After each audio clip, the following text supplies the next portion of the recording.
Hi, everybody. Good afternoon. Welcome to this afternoon's Catapult Lockdown Virtual Saloon, where will be in discussion with Brandon Best from Barbados. My name is Lusette Verboom. I come from Curaçao, and I'm very happy to be here with you today. But before I begin, I would like to place a huge thanks to the Catapult partners who make this event possible, and the partners that includes American Friends of Jamaica, Kingston Creative, and Fresh Milk that they are making this series of saloon possible, especially coming from Curaçao, where I've been working for over 25 years as a gallerist. It's very hard to come in contact with other Caribbean islands, especially because we are down here more to the south, and you are all up there, and we speak different languages. But it's so fine, so happy to see that we can connect through this Catapult virtual saloon. Please feel free to ask your questions in the comments during this talk, and we will get back to you at the Q&A segment of the saloon. But I said I'm talking today with Brandon Best, and he comes from Barbados.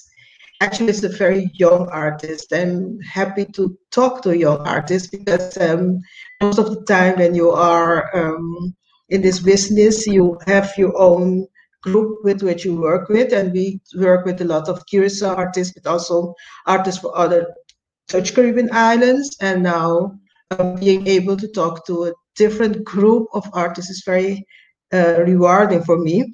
But also this young artist, because Brandon is only 22 years old, and I was looking for him like on a website or so. But then I realized that these young people, I mean, they have an Instagram.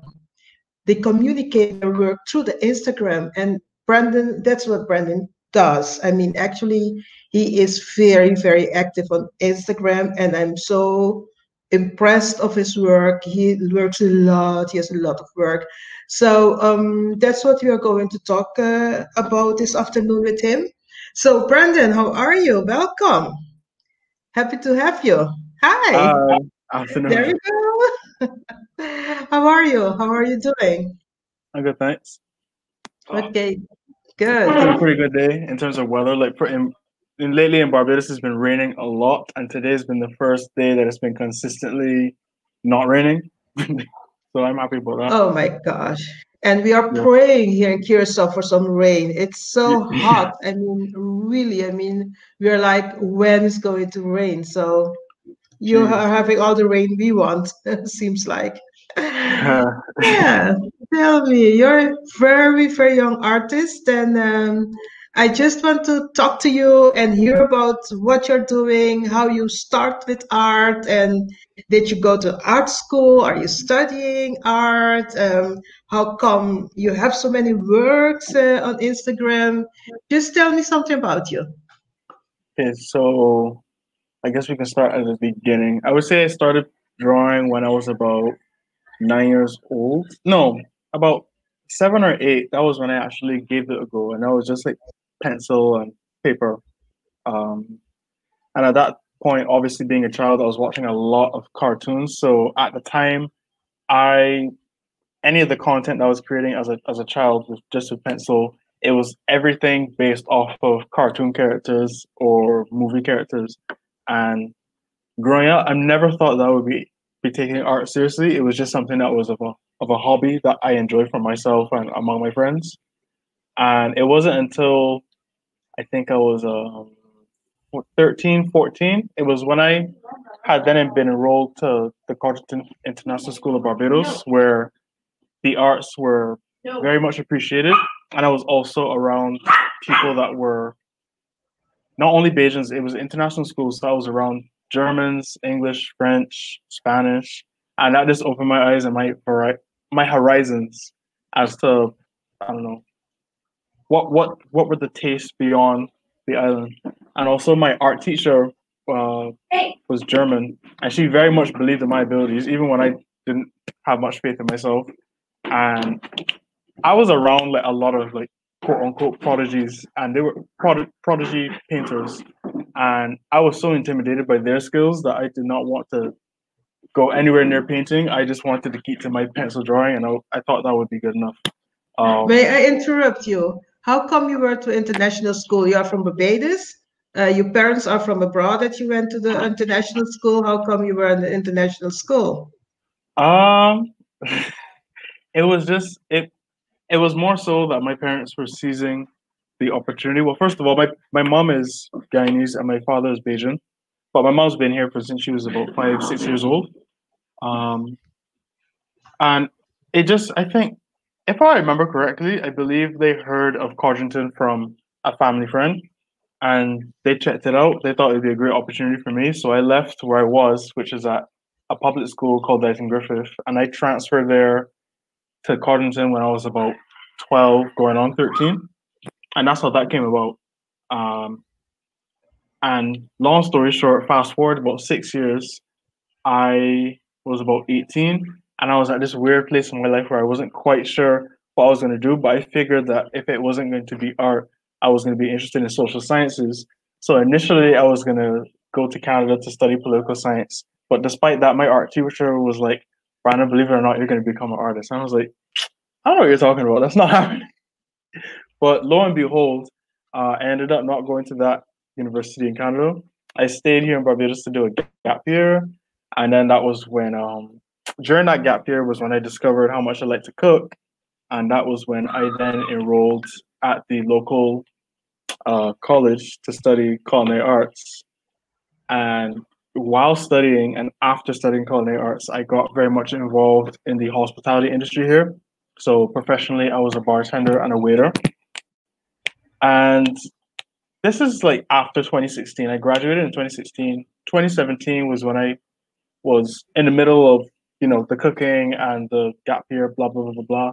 And that was when I picked up oil pastels because I got bored of the realistic black and white drawings and I wanted some color, but I didn't want to paint. So I found the oil pastels and I was doing that for a few months and I stopped drawing again. And then fast forward 2 years when I um, was having a similar feeling as I was in the beginning of summer of 2016, where I felt like lost or I wanted to do something that felt fulfilling or made sense. That was when I went back to art again. But instead of oil pastels, I wanted to I don't know, not I don't want to say take a risk, but go out of my comfort zone and do the one thing that I was intimidated by most, which was painting. And it was doing my own research of artists such as Egon Schiele, George Condo, and Jean-Michel Basquiat that I looked at their work and I realized that they didn't do their work minding what other people were doing per se. They just felt comfortable doing what it was that they did. So I realized that I needed to find my own voice, my own style. And I always tell people that art is very much a visual language. And like most languages, there's a dialect and an accent. So I just needed to find my dialect or my accent within painting. So So actually, it's you yourself that you are struggling by yourself with what you wanted, where you wanted to go, what you wanted with your art, or what you wanted with your life. I mean, at that moment, it's not like you were having people guiding you to do something or to do something with your art or with your culinary art or with your bartendership or whatever. yeah, I was more so when it came to art. No, I didn't have any guidance per se, apart from Carla Hines, like my art teacher back when I was in secondary school. But when it came to other things like, oh, Brian, you should be a lawyer or study economics, like I always had guidance towards that because obviously, um, especially in the Caribbean more so than in North America or Europe, art is not looked at as a safe, secure line of work. But I think that if you approach it aggressively, wholeheartedly, and maintain your integrity, like you can make it work. It just depends. You're not gonna know overnight. I didn't know overnight, so you just keep producing and doing the work, and then eventually you will develop some form of business model, whether you're the kind of person to get into graphic design and you want to do t-shirts, or if you want to do jeans, or if you want to do posters, or you just want to do paintings. Yes, just And then a really inner something from your inside that just pushes you in that direction to do yeah, art, in actually. my case, like I felt like no matter what other things I was trying, it's not that it wasn't working, but it would either be done at a mediocre level or just or it I felt like I couldn't push it further to the point where I could actually see myself doing it for the rest of my life. And in that case, um, when I started painting, that's when my quote unquote life started to make sense, or I felt like I wasn't lost anymore. Like things were going much easier that way because I was doing something that made sense to me, something that I could develop, something that I could do on my own. Um, and yeah, that's as much as I can say about that. Because you're mentioning like you, it was something that from your inside that are pushing you. But I mean, you have parents, you have siblings. Mhm. Uh, how were your parents?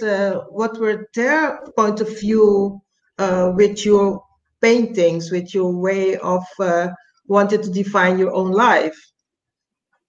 Mm,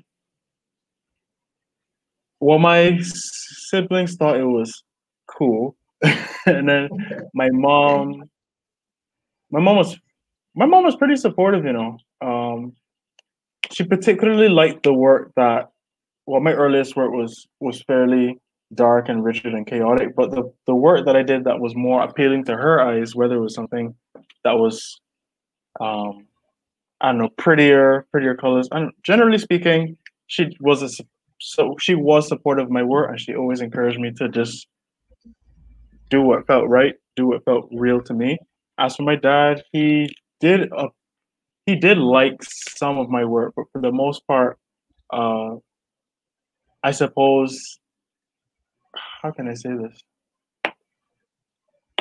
I I think I'll just leave it at saying that I guess my dad just wanted to see, because my dad has seen me like pick up things and drop them. If you get what I'm saying, like so he wanted to see Yeah. how far I would develop. He wanted to see if this was something that was Consistency. just going to be. Yeah. Yeah, he wanted to see consistency. So he wanted to see if this was something temporary or this was something that I was actually taking seriously and carrying to a mature level.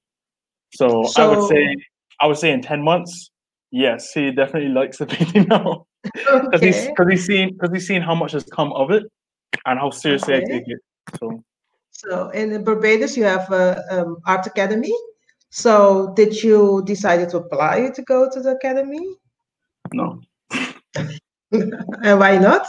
because I'm so comfortable doing what I do. I'm not sure how I feel about going to classes and then having somebody. I don't. Well, I guess long. I guess you could say I don't like being told what to do, but I don't know. I've just been so comfortable doing it outside of school. I don't want to mix the two because if I'm gonna go back to school, it's gonna be for something outside of art, something maybe um something like as I may have discussed with you previously. I study political science now, so I'm trying not to limit myself to just one line of work or one industry. I want to be into many different things at once, or not Okay. many different things, but I want to be. So politics and arts, those are two things that you wouldn't regularly see somebody interested in at the same time. But I want to develop my life in such a way that they could be molded with together. So I don't know if I will be, for example, here we have the National Cultural Foundation that has everything to do with the national artworks and creative works of the island. So I'm not sure. Mhm. Maybe one day I'll get involved in that. Maybe I will get involved in the Ministry of Culture and Creative Practices and such. Or I may Yeah. end up being diplomat or a cultural ambassador. But I want, bottom line, from since I started painting, especially being more comfortable in the way that I paint, I want people to realize on this island you could paint whatever you want. Like the sky is the limit because there tends to be a trend here, or is quite small as to what we consider art or what we consider good art here in Barbados. So there tends to be a trend in terms of subject matter, which tends to be, very impressionistic things such as like the landscapes of the East Coast or the beaches of the South or the catamaran boats, the turtles, and all of that is fantastic. But I feel that we could present ourselves to the world on a more deep level because all art is a reflection of you and the people to which it is referencing. So Yeah. so my work, for example, just like I think I could say about 95, 98% of what I do is something that's personal to me, or it's an observation of my professional life, or an opinion that I may have that I illustrated that is based on my life experience growing up in Barbados. I think that's something that is worth telling the world. It's a story to be told, and I think that there's a lot of work for us Asian artists to do. Yeah, okay. I mean, you're young, you're full of expectations, and Yeah, actually, I your got a lot of work white in my is. eye. Very innocent. Yeah, you're right. I mean, but I mean, your work talks for itself. And before the lockdown, you were working as a bartender, isn't it? Yeah. So during the lockdown, all the bars were closed and everything. Mhm. So what did you do? So lockdown in Barbados basically started in the beginning of March, I want to say, like the first week of Yeah. March, more or less. And I spent nearly every single day of lockdown painting. Or if I wasn't painting, I was drawing. And that's all I ever wanted to do. I mean, yes, Netflix got boring. And sometimes I play video games, but 80% of my day I would be in my bedroom.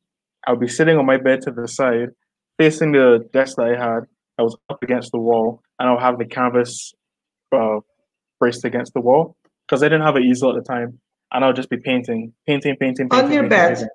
On your bed. Yeah, yeah. I used to paint on my bed. I had a lot of stains. Mother wasn't very happy about that, but No, I think so.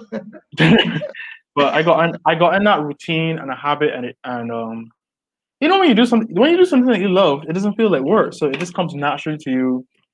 In my case, on a daily basis, and so I was spending about 8 to 13 hours daily just painting. And obviously, it locked down. I have nowhere to go, no job to go to, no class to go to. So I would start painting. I work best at evening time, night. So I would start painting from about 5, 6 o'clock, or latest 8 o'clock, and then I will probably finish painting by about 3. And I would have a painting ready to present on my Instagram page by the afternoon after. So I got in this habit from Monday to Friday. I would have 4 or 5 paintings to present on my Instagram page. So I got in the habit of daily posts, or I would just take the weekends off. It would be Monday to Friday or Tuesday to Saturday. I would do that for about 3 weeks. And then the fourth week in that month, I would take a little break, give my wallet a break as well. And then come the following week, then I would buy canvases again. I got in the habit of getting a lot of 18 by 24 inch and 16 by 20 inch, and that was my size of preference. So for about 3 months, and for 3 weeks in each month, I was doing a painting a day. So that Mhm. that that work ethic has been carried to me even up to today. I mean, my work.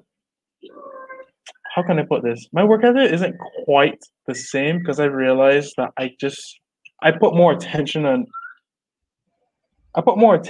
I'm very careful as to what's going on up here before I produce my work. So for example, the last 2 pieces that I did, I had those canvases from since almost 2 weeks ago. And I've been working on them over the course of a week and a half, and I only just posted them in the past 2 days. So nowadays, it's not that I've slowed down because I'm running out of ideas. It's because I want to be sure of what I'm doing. What is it representing? What does it mean? Where is it coming from? Um, Even colors, like because in my earliest work, I got in the habit of lots of red, lots of yellow, lots of blue. So nowadays, I've got in the habit of I've developed, if I may say so myself, where I try to blend colors more often, widen my color scheme. So I use a lot of Naples yellow, flesh tints. Now I've been using like greens. Green is my favorite color, but ironically, I don't like painting with it. But lately, I've been trying to make it work. Like, what other color can I blend it with to make it easier on my eyes and still do what it is I want to do? Okay. And yeah, so Brandon was just painting during lockdown. That's it. And then Okay. it was about July that I then got into another bartending job. But what happened with that now is 2 months into it, it was getting quite chaotic, especially with the circumstances of COVID that we're trying to run this bar. And just around the corner, 2 months into this job, I was exhibiting for the very first time. It was a group exhibition with Artists Alliance Barbados at Line Grove. And that was, so there was that, which went well. But then I think less than 2 weeks later, what happened is that I had, what was it? It was another exhibition at Line Grove. No, was it? What happened on the Sunday? Anyway, the point is that I had is that I had an event featuring my work on Sunday, and then I had another event on Wednesday, and then I had an event on Saturday. So I realized that to prepare artwork for these events, I remember Sunday was my second solo show ever. And then Wednesday was Barbados Connect, which was a mixer, and they were featuring me as the artist, the visual arts talent. So I had my Okay. artwork against the wall in the cigar bar, and then Saturday was PM Splash, which was Okay. I mean, we are talking a lot about your work, but I have, of course, I've been looking for your work and everything, and I see mm, so much uh, different kind of words actually. So mm, I would want to see like I want to talk about, because you say also that the work that it's what's going on in your mind, what's going on in your life. That's what mm, you are painting. So I would want to put up the work swim we don't sink, because mm, it's a little bit different than the other works. And yeah. I want to see what was going on when you were painting this work, because it's different than the other works that you're doing. Okay, so to put it shortly, what happened was is that a friend of mine had a spare canvas. It was quite big. It was 34 by 47 inches, and he said, "Do something with it. Do whatever you want." I was like, "Okay." And at that point in time, I wasn't speaking to my brother. Him and I were frequently butting heads growing up, especially since we're so close in age. We're only 16 months apart, and I did this painting that is based on a relationship, and the title also correlates with the whole concept. Swim, we don't sink. So him and I not get along with one another, but whether we like it or not, like most, not all, but most relationships with your siblings, um, you're much stronger and you could accomplish a lot more if you work together. So it's either we swim together or we can sink and drown together. So that basically sums up the relationship with my brother and I. Him being he was the life, he is the life of the party. He is a wild card. Some even consider him to be even a little nuts, and I personified all of that into the bizarre and bright, not bright, but yellow, whitish colored deep sea creature near the bottom of the canvas, that weird fish, and then me being the big old whale near the middle of the painting. So we're two very different beings, but we're in the same biome, the same ecosystem. And in order for this ecosystem to work, we have to get along with one another despite our differences. And that's basically what that piece is about. And it was the first time that I was using so much turquoise and grays and black and blending them in such a way that I could create this scenario that I painted here, with as Does opposed does to using blue. painting, does this painting actually, when you were painting, that you realized what the relationship was with your brother, or you painted it because of the relationship with your brother? I painted it because of the relationship with my brother. Okay. So, so that's so totally different, because if we can pull out like the work Mr. Blackie, I just wanted just to show the difference between the way you work. I mean, this is such a different work than swim, don't sink. Yeah, because Swim Me Don't Sink was painted in September. Mr. Blackie was painted in January. And in January was when I was working at this high-end restaurant. And I liked the restaurant, but the work environment itself was extremely stressful, as you can imagine, because there's all the expectations they have to they have to work up to.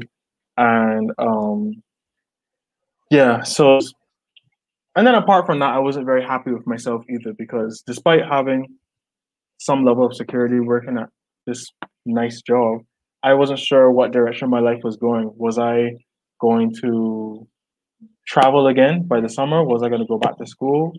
I wasn't sure what was going on, but got in the habit of doing a lot of drinking and a lot of smoking of cigarettes though. And you yourself though. Yeah. Me myself, yeah. And this painting is basically a personification of everything that I don't like about myself, and everything that I don't like about the negative aspects of Barbados. So that being alcoholism, arrogance, complacency, and I put it all into this one character who, yes, he may be wearing a red tie and be looking as if though he's ready to go to work, but he's actually sitting on the pavement having a drink as if though he's sitting outside of a rum shop. And as you can see, he has a halo up against up above the glass. Yeah. And what people don't realize is that what you worship, or what you're heavily in the habit of, that's basically your god. So you can fall almost a slave to your own habits, whether it's alcohol, cigarettes, partying, and that can slowly but surely destroy you or make you become somebody that you don't want to be. Whether you want to call that a monster or a fiend, whatever. Okay. How is I mean, do you have? I'm listening to you and I'm thinking, what is your relationship? Okay, with your brother, but with your friends, with your surroundings. Do you drink with them? Do you party with your friends, or? Nowadays I don't do much socializing at all. I mean, recently was my brother's birthday. That was a great time. I had a few drinks, but with my friends generally, we're all living our own lives. So nowadays I'm mostly just studying, painting whenever I can. Trying to make time for friends when I can, but we're all young adults and each of us are on our own path, trying to establish who we are or what we're going to do with the rest of our lives. And for me, I didn't grow up with a lot of artistic friends per se, so I find lately I've been trying to network with other creatives, and it's been pretty all right so far. But I honestly do not make that much time to socialize, because I spent from 2016 to 2019. That's 3 years of partying and late nights. So I feel almost like burnt out at 22 from that socialite life. But yeah, it sounds ridiculous. People would say, "Oh no, you have enough life to live." Like now, like I think that for those 3 years, I did an ample amount of partying, and I feel like I could very much dial it back and be a bit more serious with myself. Not too serious. I can have a good laugh any day of the week, but I honestly just prefer to paint and read, do some casual studying. Okay. And maybe like one day in the week I might see a friend or they'll come over by me, but me and a bar, I don't know about that. Okay, no, I can understand. I mean, you have had a lot of that. I mean, especially working in a bar. I mean, most of the time is when the bar closed, that's where friends meet, of the friends working in the bar, that's when they meet. And then they go partying. Yep. So I can understand that for you, this is like a chapter that you want to close and move on with your life. Yeah. How do you combine like the painting with your study? Because studying political science and then doing art with on your own, it's this kind of how do you relate your study with your work, that you are not more like now also looking at your surroundings, not only your inside, but also your surroundings, and combining your study with your artistic expression? I would say at this point in time, it's a little too early for me to be considering to mesh my studies with my art. I haven't, no ideas have clicked in that aspect of my life as yet. So I feel like the work that I've been doing for the past few days and maybe in the next few weeks are still going to be reflections of what's going on in here and my observations of whatever. But I feel like what I'm studying, I'm still early in my program. It's only been a few weeks, but I feel like soon enough it will happen. Like, cause my work tends to be very spontaneous and within the moment. I Mm-hmm. don't plan paintings. So even though I could be telling you this, maybe you could be subconsciously influencing me for my next few paintings to be fairly political. Like maybe it's a comment on the fact that Barbados is currently transitioning into becoming a republic. I don't know if you've heard of that, but Oh, Barbados is, yeah. mhm. So we're actually no longer we're potentially no longer going to be having Queen Elizabeth as our head of state. Instead, we're going to be electing our own head of state. So that in itself could potentially change Barbados quite a bit. And I feel that Mhm. that could add a different political context to a lot of future work, not only for myself, but other artists on the island. So there is that going on. And that is like the opportunities visually for that Will be, are yes. ample, ample. Yes, actually, yeah, So sure. I mean, I, endless. Yeah. yeah, so I look forward as to how I interpret that into my work, along with what I learn on my journey. I find the more and more reading that I do, um, my view on democracy in particular has changed a little bit. How, But in what way? in the sense that what could happen in a world that is, how can I explain this? Okay, so you know how the idea of democracy is that everybody in has a right and they have some political voice, they have a political opinion. So, and that being said, everybody therefore has the right to vote. But what happens if you give that ability to the wrong persons or the people that aren't fully informing themselves of the political climate that's going on in the nation? So, for example, um, okay, so how can I put this gently? It's No, basically just putting go. power, putting too much power in the wrong people's hands, and they can end up being the majority and voting for who they like as opposed to who is right for the job. So, for example, in the United States, they have the issue where they've dealt with Donald Trump for the past almost 4 years, and they've been paying for it ever since. And that's because there was a mass majority of people who, I think that everybody deserves their political opinion and their rights, but sometimes it can go overboard. Like where But do you draw the line? what kind That's of my political issue. system do you think works actually? Do you think there is one political system that can work? Hmm. Mm, frankly, I have not studied enough to answer that question. I think Actually, that's because worthy of a whole essay. what I think is actually whatever exists right now, everything has been tried out. If it's Hmm. communism, socialism, democracy, whatever. So I think the, that's my opinion. Then, if there is something that works, there should be something new, because Hmm. whatever political system that we have had till now, there's always something going on that's not right, actually. And then if you look at that, then democracy is actually the best political system, in my opinion, then. It is the best social democracy. Yeah. Yeah, social democracy. Anyway, Um. you like music. Yeah.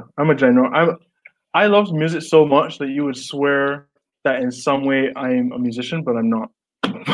But I almost act like it.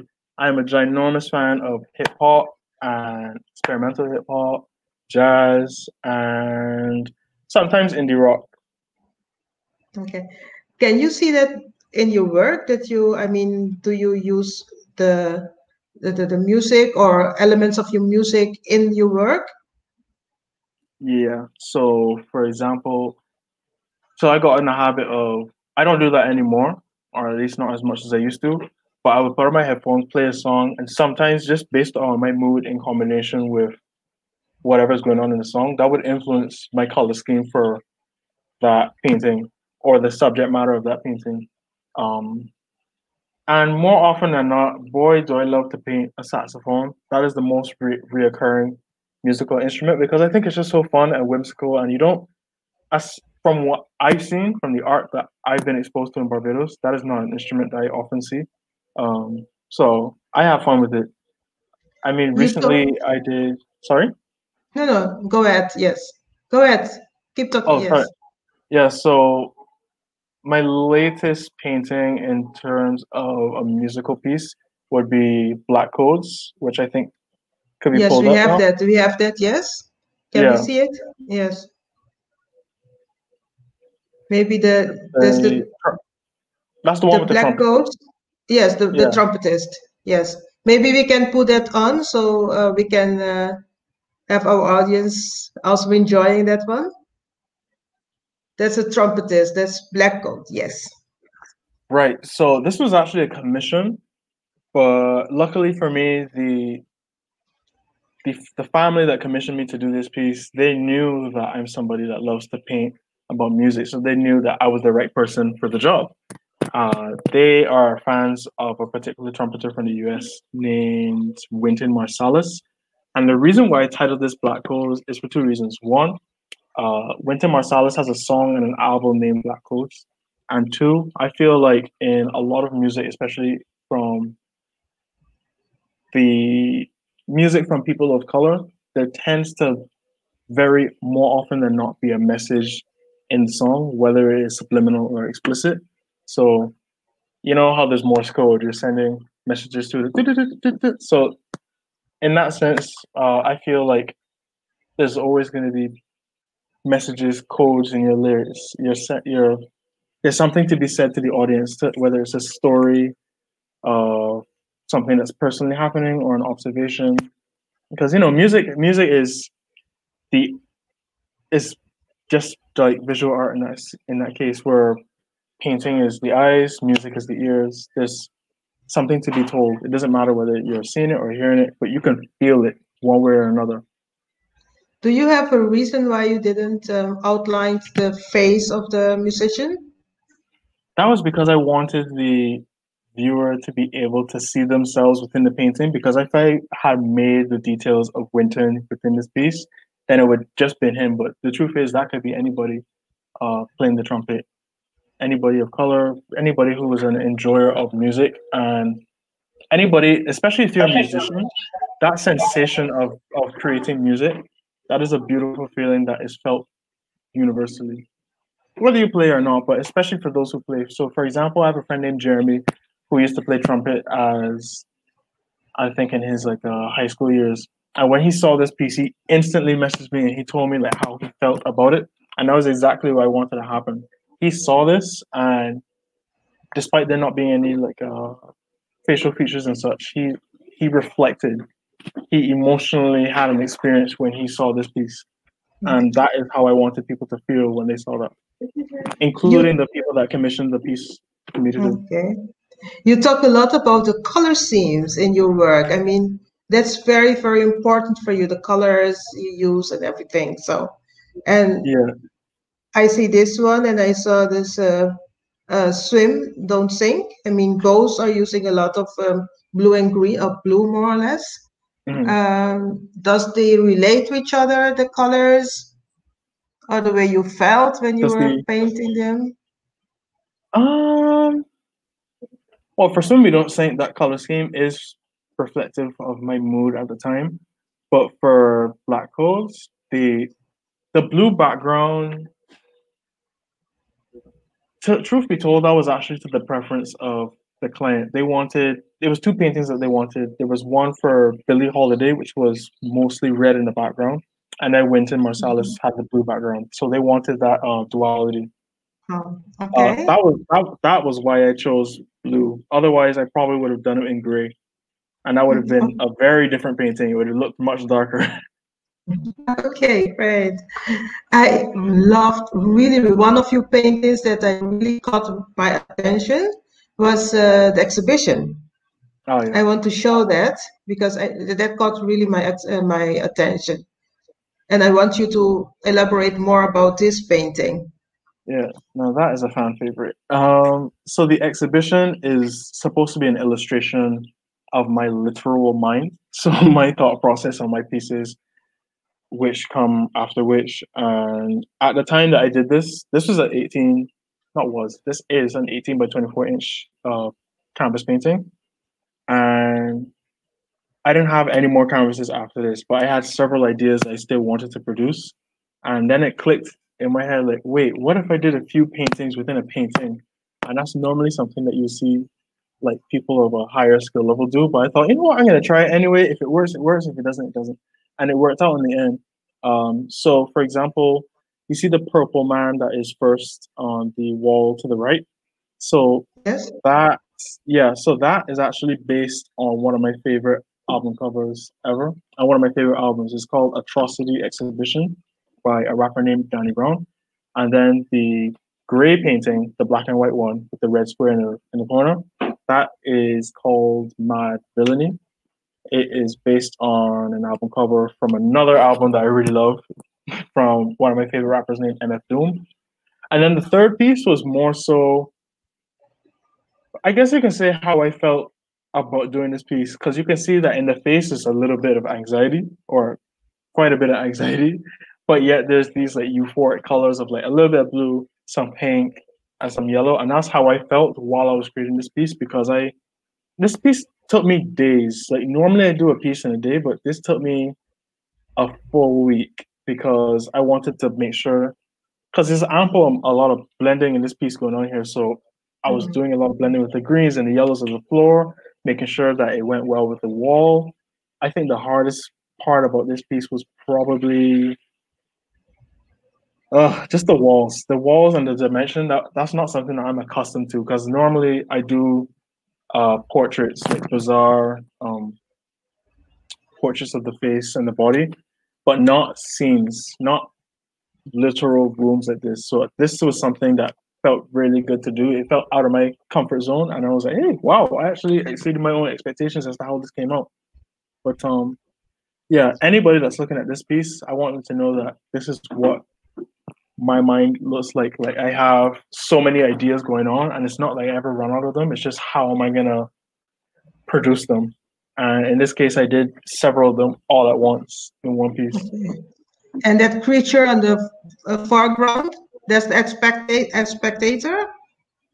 That is, what did I call him? I had a name for him, but I can't remember. But basically, he's an incomplete idea that I have. That is a future idea for painting in development, literally, because he's not complete. He's a incomplete robot. Yeah.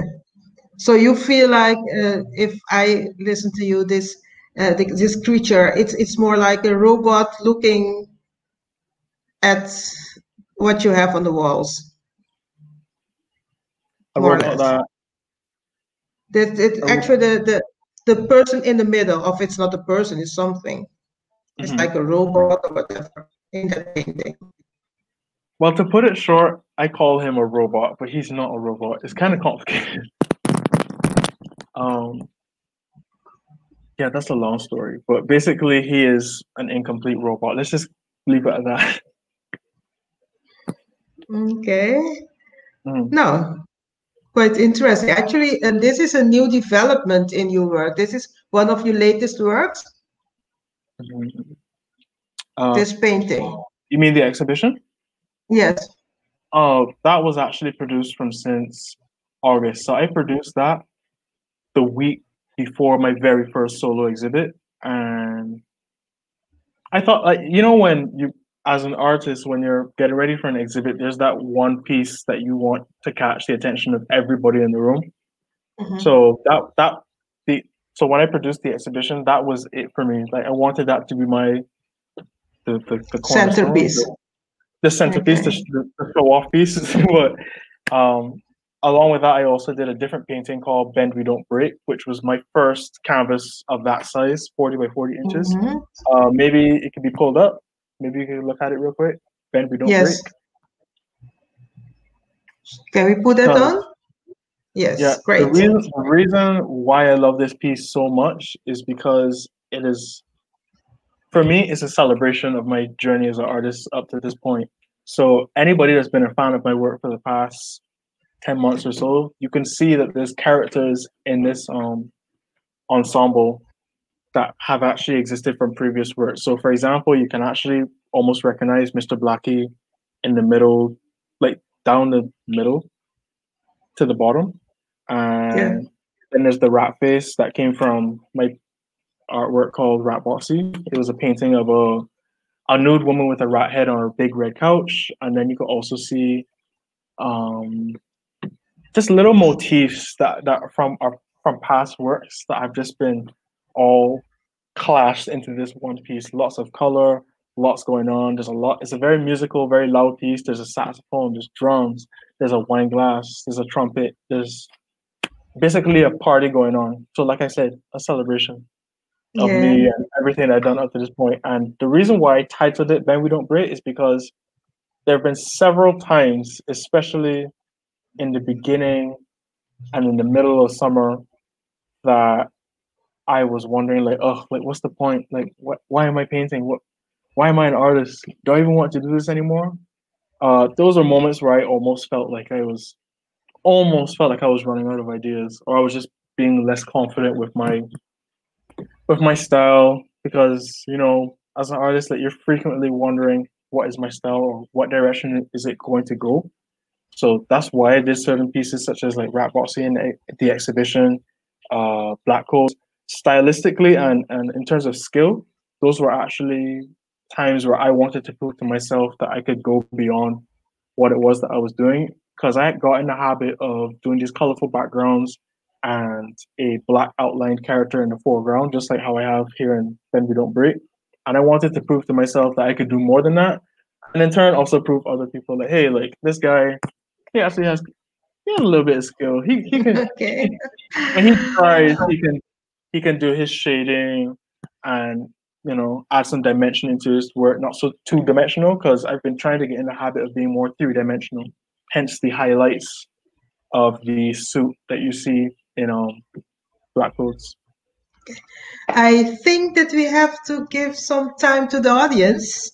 See if there are some questions coming up for you, Brandon. Maybe Cool. there are some questions. Let's see.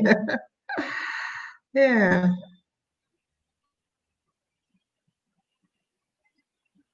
Oh, in terms of mixing politics and art, Okay. In terms of mixing politics and art, do you think there is maybe more overlap there than you think? As much as contemporary art tackles political, sensitive matters from which needed alternate perspectives? Yes, because even whether I like it or not, I've been told this by several people. Like, sometimes my work ends up being more political than I think, and I think that being because from the audience perspective, there's a context being set, and I feel like it is very necessary for art to get political, especially in these times, because even if you're not getting a message across verbally or from a newspaper article, sometimes you do need to give people an illustration as to what is going on from your eyes in the case of your society, of your environment. And sometimes you can hit people much harder with a visual message than you can with a written message, because it gives them an illustration as to the emotions that are invested. And whatever is, I, I grew up in Barbados. I haven't grown up in a war-torn country and such, but you can see from works that are political and are speaking against the government and such, or against war, or against white collar crime, those works have a tremendous amount of weight, and as they should. And I feel that is incredibly important, especially in this day and age. And I feel that artists often do have that responsibility to speak out on what is going on, whether they do that with their words or with their work. I think so too. I mean, actually, this question, what's been asked, is very relative to your work because, I mean, it's not for nothing that you want to study political science. I Yeah. think that it's going on in your head. All your paintings, I mean, what we are showing is only a couple of months of paintings, and Mm. all of them are, in my opinion, really political relevant. Mm. So it's not, you can't separate those two, seeing at your work, looking at your work, and analyzing your work. Yeah. So, Because it's coming from me and I'm a member of my society, so whether I like it or not, it is a comment, especially sure. Mr. Blackie or other pieces that I've done. Yeah. How do you come up with the titles for your work?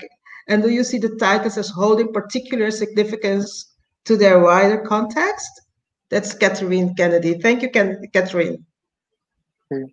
So how I title my work, I would say about a quarter or half of my work, the titles are actually based on song titles from songs that I love, and they just happen to carry the message that I want to carry within my work. If not a song title, it's something that is uh, addressing whatever it is that's going on in the piece. Um, I forgot the rest of the question, but titles have. Yeah, you were saying something. How do you come up with the titles of the work? And do you see the titles of the? Oh yeah, like title. You know what's the one thing that's more fun than painting? Naming the painting. For me, especially because it's very fun because I feel like the title sets the stage for what it is that you're looking at. I feel like I see a lot of professionals or even my favorite artists not title their work, and it doesn't bother me per se, but I can't imagine producing the work that I do and not giving it a title. I've only done that 3 times ever, and that was only because I had so many ideas for a title that I couldn't nail just one, so I just untitled it. But otherwise, I think a title is absolutely necessary. It sets the stage for what it is that the person is looking at, and it gives them a hint as to what you were thinking. Because a lot of times the audience doesn't get a chance to speak to the artist about the work. But actually, I mean, that's the way you approach your work because some artists like the audience to see what Mm, they want in the work. So, I yeah, mean, that's a really a different approach of how you want to relate with the audience with your work. yeah, But I mean, your titles are so specific. I mean, it's just what you want people to see in yeah, your work, and you want to direct the people to what you want to express with what you're presenting, and that's very important because your work it speaks. yeah. It's very. I If mean, I'm not, if the painting hasn't said enough, at least the title is saying something. That's a literal message. Whether it's a title like Black Clothes, No More Parties in Lime Grove, or what's another painting I did? Dreaded Rasta. That's another piece I did recently. Um, yeah, I love my titles. I love my titles just as much as I love the work. do you have a specific gallery that you present your work at? At this point in time, no. My work, my gallery is my Instagram at this point in time, but I do intend to hang a few of my pieces in a particular cafe, but I'm gonna keep that as a surprise for now. As to Okay, where. so. No, thank you so much. I don't know if you want to show another piece or that you want to say something Yeah. about. Okay. So I want to say, first of all, thank you very much for this. This was really awesome. Um. Oh, according to oh, our, there are some questions. So yeah, can sure. we I put can. those questions up? Yeah, I'm down for answering more questions. Okay, here, there's another question here for you. Thank you, Annalie. Um, Do you? that's a good question. Yeah. I have met other artists in Barbados, plenty. Um, some of which are actually my favorite, such as Sheena Rose, for example. Um, there's so much talent on this island. It's actually unbelievable, and that like blew my mind recently. But do I want to be in the community per se? I mean, whether I like it or not, I am in the community. But as for the mixing and mingling, um, it's okay. I like to keep to myself very often, so I just focus on me and my work. And if there's ever anybody that I like that catches my attention immensely, like I seek them out. And there's something I have a lot to learn. So the people that I speak to in the Beijing community in regards to art the most, that those are the people that I want to learn from because there's something that they have or something that they know that I'm interested in. So for example, I'm actually looking for a creative mentor one of these days, somebody that could take me to the next level of painting, but I don't necessarily want to go to the college either. So Do I you have to feel like I have to figure it you out. Yeah, do you feel like you want to interact with, because sometimes it's very nice to interact with other artists, but let's give some space to the other questions. Mhm. They are, let's see what the questions are. Uh, my greatest inspiration up to this day. Okay, in terms of an artist, a visual artist, my greatest inspiration had to be George Kondo because his work is absolutely amazing. I know that sounds very like cliche, but his work is amazing to me. And how I found him is that he's actually created a few album covers for albums for Kanye West, who's one of my favorite rappers growing up. So that's a significant. So that's kind of like wow, like an accomplished, amazing artist like him, like his work has directly influenced a body of music that I appreciate. So I hope that one of these days my paintings becomes an album cover for a rapper that I love. So Wonderful. uh, that's some inspiration from artists, from music that inspires me or influences me. Definitely MF Doom, Earl Sweatshirt, and Kanye West. By far, like my influences tend to be or inspirations tend to be based on musicians and lately, I've been going through a phase where I'm trying to do more work that feels black. Hence, why I did a painting like Dreaded Rasta, because I feel like that's a because growing up in Barbados, I was often considered to be red because I'm mixed race, and I don't think that to me that doesn't make any sense because bottom line, I'm black, black, black, black, and I'm in my work. I'm also expressing my anger from that in my childhood because that's what we are. That's who we are. Okay. Can Yeah. we give another question before we wrap it up? That's a good question. I am very soon going to be doing some work off the canvas, and I'm looking forward to trying out some sculpting, particularly in stone. I don't want to do wood. I prefer stone because I think that would be more. I don't want to say too much, but from here on out, I'm actually looking into doing some costume design and sculpting with stone, and potentially fashion, such as like Okay. t-shirts and such. Now, so we can look forward to a lot more of Brandon Kirk best, isn't it? Yeah, Sure, there's a that lot to sounds come. great. This is only my Wonderful. first year, so I look forward to it. I think my 1 year anniversary is in the first week in November. So wonderful. I have to wrap it up. Thank you so much, Brandon. I mean, it has been Thank quite you. very, very nice to talk to you and to know more about you. And I'm looking forward to your development because I think there is a lot of Brandon Kirk best to be seen and to be acquainted to. Thanks. I hope to come And to Curaçao one day. yeah, sure. Maybe you can have a show at my gallery. That Yeah, sounds really great. I would love that. Wonderful. Yeah, okay. So we work on that. Yeah. Um, let's see. Let's then wrap it up. The closing of this saloon. Again, I would love to thank the Catapult partners. That's the American Friends of Jamaica, Kingston Creative, and Fresh Milk for making this series of saloon happen. And that Curaçao can also be involved in this series because I mean, I feel very honored to be part of this whole program. And please remember to join us the next Catapult Lockdown that will be on Tuesday, October the 20th, and at 1 o'clock. Then we will feature Johanna Aguiac Celinese from Martinique, and she'll be talking to in dialogue with Richard Victor Senseli Cayo, also from Guadeloupe, and in the afternoon at 4 with Joni P. Gordon from Jamaica. And please don't forget to subscribe to the Fresh Milk YouTube channel and watch all the previous LVS sessions, but also the coming up. Thank you so much, and hope to meet you somewhere someday. And bye-bye. Sure. Bye. Bye.